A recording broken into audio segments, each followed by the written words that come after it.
name's Rebecca. Welcome back to my channel. I hope you're all doing well. Today I want to actually do a book review for you guys because I haven't really done many of these. Today I'm going to be talking about A Deadly Education by Naomi Novik. So this book is set in a magic school. Basically these kids go to this school to survive. There are maleficers out in the world and they're basically like creatures, demons kind of, that feed on magic. So the kids go to this school to kind of learn how to protect themselves but also to improve their magic, but the only way to leave this school is to graduate or to die. And this premise is what pulled me in. Like immediately I was like, I have to read that, I have to read it. It's such an interesting concept, but ultimately I thought that it was executed a little bit, it wasn't executed bad, but it could have been better. This book has a lot of potential and I'm hoping that that's displayed a bit better in the second book now that the ground's been set. Before I get into what I actually thought about the book, I will address a couple of the controversies surrounding this. I am a white woman. I cannot speak to any of the issues in this. What I will say is there are a lot of reviews out there that I recommend going out and looking at. There was one main review that picked up a lot of stuff, and I have since read a lot of things from those people, that represent those communities. So there's mentions about the Chinese name in this, and they've kind of said it's been kind of explained a few times by several different people from all over Asia that like Asian names, depending on where you're from, they can be first and last names. So the criticism of this was that it was two first names, but when people started talking about it, they were like, actually it could be a first and a last name.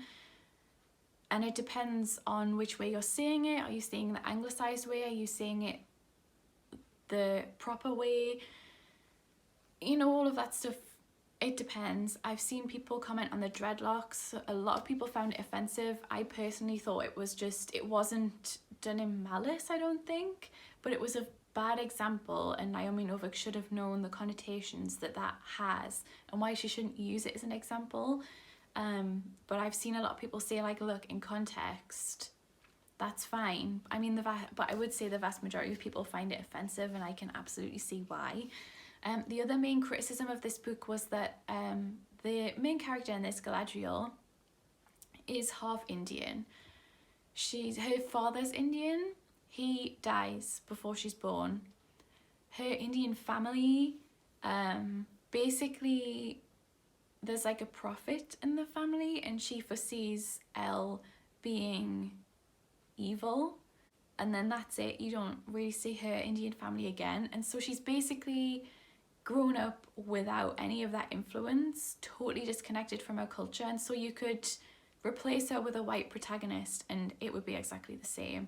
I would agree. I think it's mostly lazy writing. The fact that her Indian family isn't involved is convenient because it means that she doesn't have to talk about the Indian culture in this. There's a lot of diversity in this. So there's people from all over the world at this school, and so a lot of people are represented.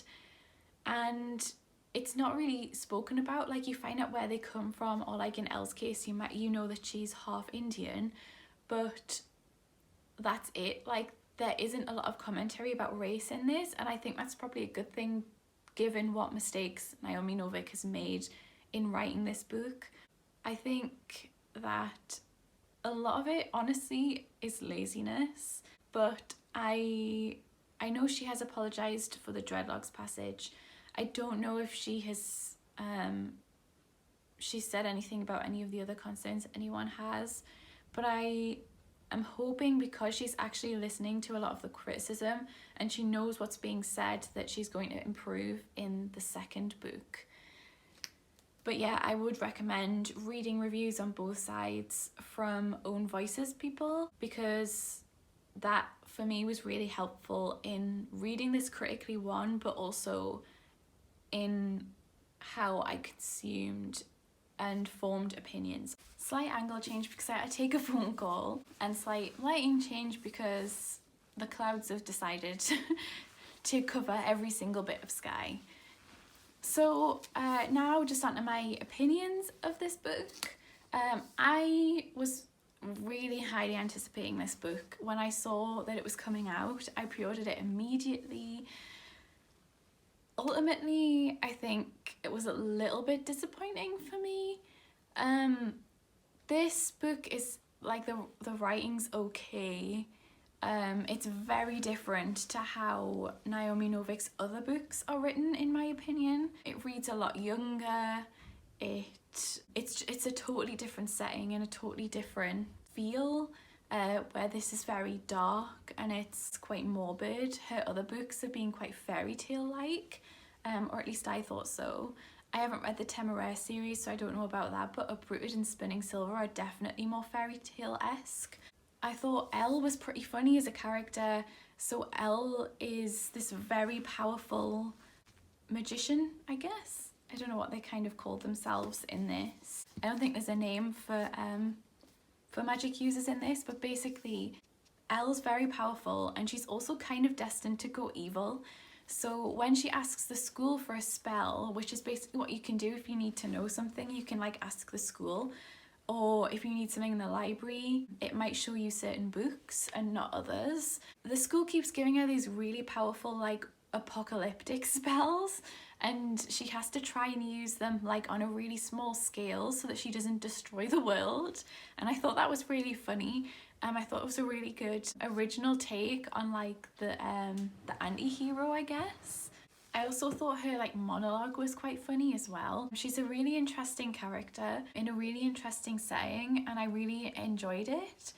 What I will say I think is the major downfall of this book is that we only really get access to Elle. There's no other real character development. We get to know Orion a bit, but that's it. And then towards the end, when she starts to make a couple of friends, we start getting an idea of what they're like. But for the vast majority of the book, we're just in Elle's head, and because she's a loner, and one character describes her as feeling like a rainy day, so she gives off kind of bad, miserable vibes. So nobody really wants to be her friend. She's by herself for the vast majority of this novel. And what that meant for Naomi Novik is that she had a great opportunity to do a lot of world building and a lot of info dumping, which is what she did. So the vast majority of this book, in my opinion, was just world building, and that was it. And it's kind of a lot to deal with because it's not a really long book. It's only like 300 pages long. The action is right at the end of the book, and the action, like Naomi Novik flourished in that moment. At the end of this book, you can really see the potential that it has as a series. It's incredible. But for the vast majority, I would say the first 2/3 easily, it's world building. And while the world's very interesting, like the magic system's all about language, and then you've got these maleficers, the school itself is a really interesting setting.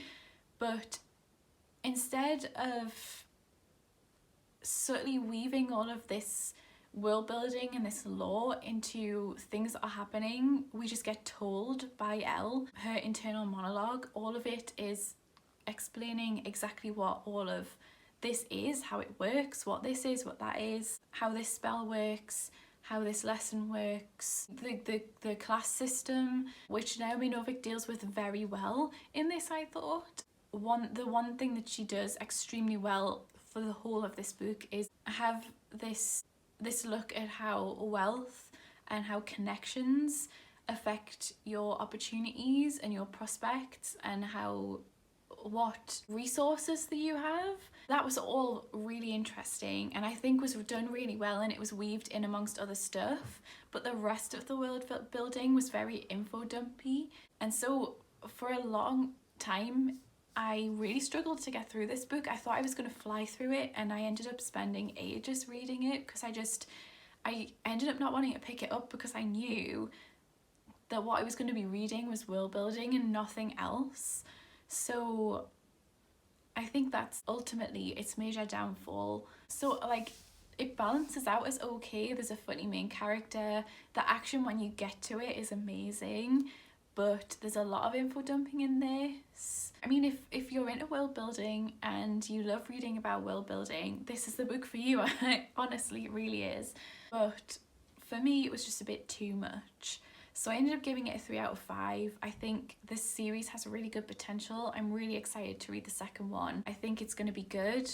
I think it's going to be much better than this one, and hopefully Naomi Novik will have addressed the concerns that people have in that as well and started to change it up. That's my thoughts on A Deadly Education. So let me know if you read A Deadly Education, what you thought of it, if you enjoyed it, what you thought about the world building, because I think it's been interesting to hear people talking about that, whether they loved it or not. A lot of people have just kind of said, get to the action, show me some more characters, but I've also seen a lot of people really enjoying a lot of this book's world building, so I'm interested to hear what you guys have to say.